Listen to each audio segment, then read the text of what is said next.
I have the Nook Tablet and the Kindle Fire again here, and this time I want to show a little bit of digital magazine reading on them, and maybe some graphic novel, some video.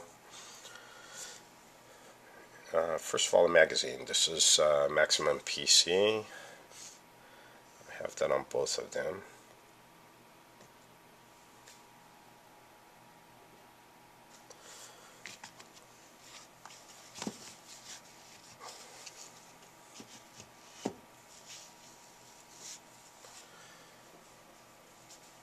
Okay, now, first of all, you have the page curl with the Nook. You don't get that with the Kindle, and it's actually kind of nice. I'm actually seeing that on less devices nowadays. I'm thinking that has to do with, I believe it's Microsoft patented it, so we're unfortunately probably not going to see it on as many devices as we'd like. Okay, on both of them, you tap the center of the screen to get your reader tools. You have the strip of page thumbnails at the bottom on both of them that you can quickly scan through the magazine. The Nook Tablet, the magazine app, seems a little bit more polished than Amazon's. I mean, Barnes & Noble's had a bit more time to work on it, right? Because they had the Nook collar first. But it just seems to scroll easier and smoother than it does on the Kindle. Okay, and also there's a little bit of a 3D effect. As the pages approach the center, they become larger and appear to come closer. Let's look just a little bit nicer. Okay, both of them have an article view.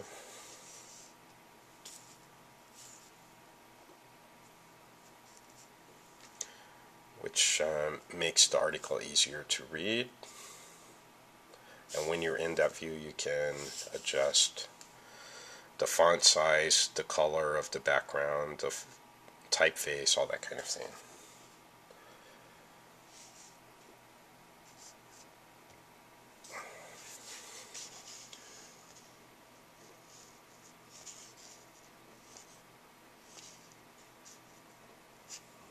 You can also do the same thing with the Kindle, but it scrolls sideways, but this is the article view. And you can adjust again the font, the color, typeface. Okay, you can also see on both of them the table of contents. So on the whole, they're both of them quite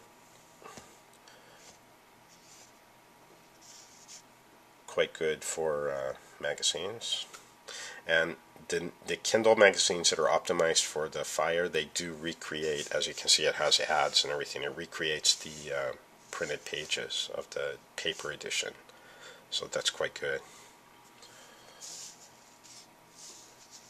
Pinch to zoom.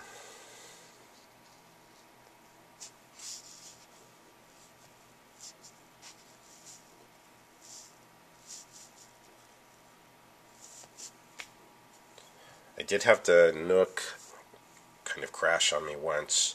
I was using the pinch to zoom really a lot, just messing around with it and trying to flip zoomed in pages and things, and after a while it kind of started confusing the gestures, and every time I'd swipe to do a page turn, it would enlarge the page, and finally I had to actually reboot the Nook to fix it. But otherwise, actually both devices have been really stable. I have not had many stability issues. Okay, next let me try video. Okay, this is Barnes & Noble ad for the Nook Tablet, and it's on YouTube.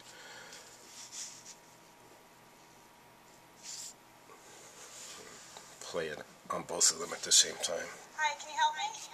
Barnes & Noble, Nook sellers at your service. Friendly folks with just one purpose, to help you fall in love with Nook. Movies, music, apps, and books. And another thing for you and me, Nook support is always free. Thanks.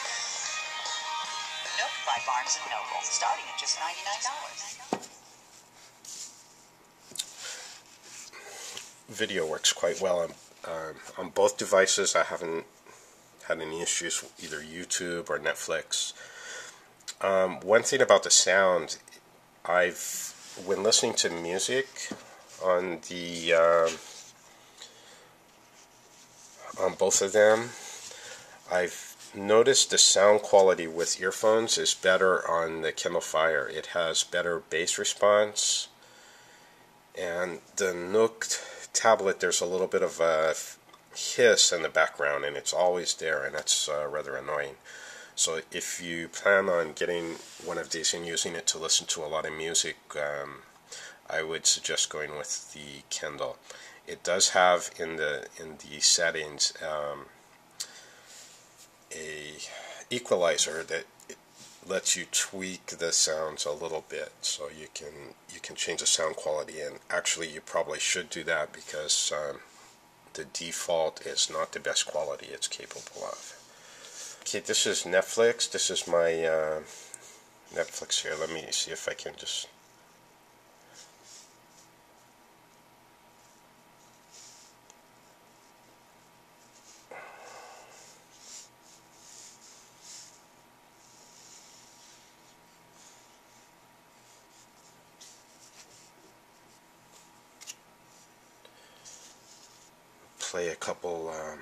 play the same video on both of them.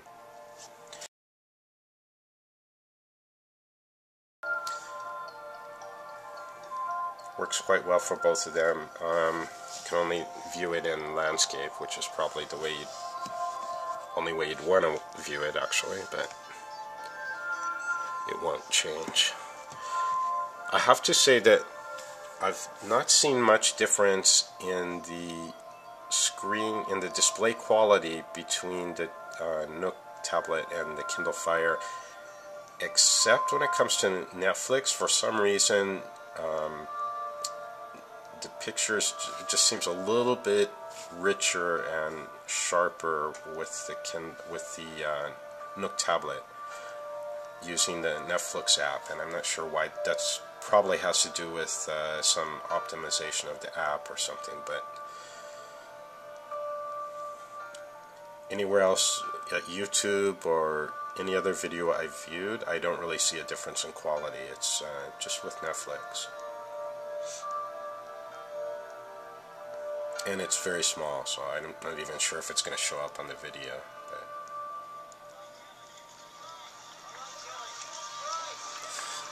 Okay, but anyway, you can see that it works quite well.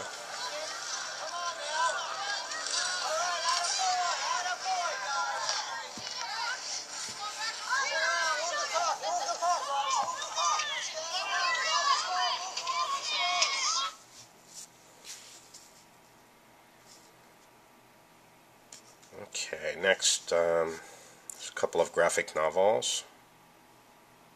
On the Kindle Fire, I have Watchmen, and this is optimized for the Kindle Fire, and it has what Amazon calls panel view. You double tap on a panel, and then it enlarges that panel, and then if you swipe it, it goes to the next in the series. It's actually quite nice.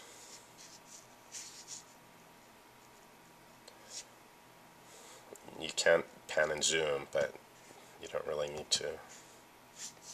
No pan and no pinch to zoom. This is just a random comic that I got from the Nook store. I don't unfortunately have Watchmen on the Nook, but just to compare, you can enlarge the picture, and then you can do pinch to zoom and pan around.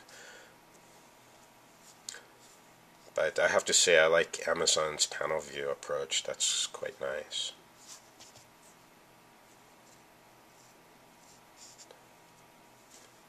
But yeah, the digital comics are definitely quite good on these devices. I much prefer now reading digitally than I do reading the paper version. This is a game I've downloaded to the Kindle Fire. Shadow Guardian by Gameloft. The graphics are quite good. I haven't had a chance to really play it very much, but I'll just show a few of the screens here.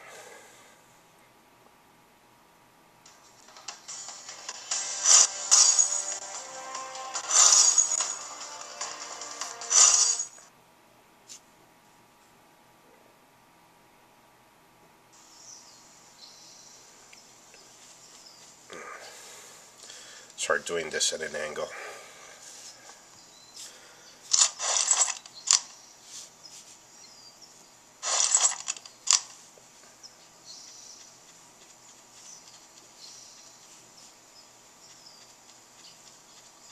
But anyway, the graphics are quite good. Looks like it'll be a good tablet for gaming.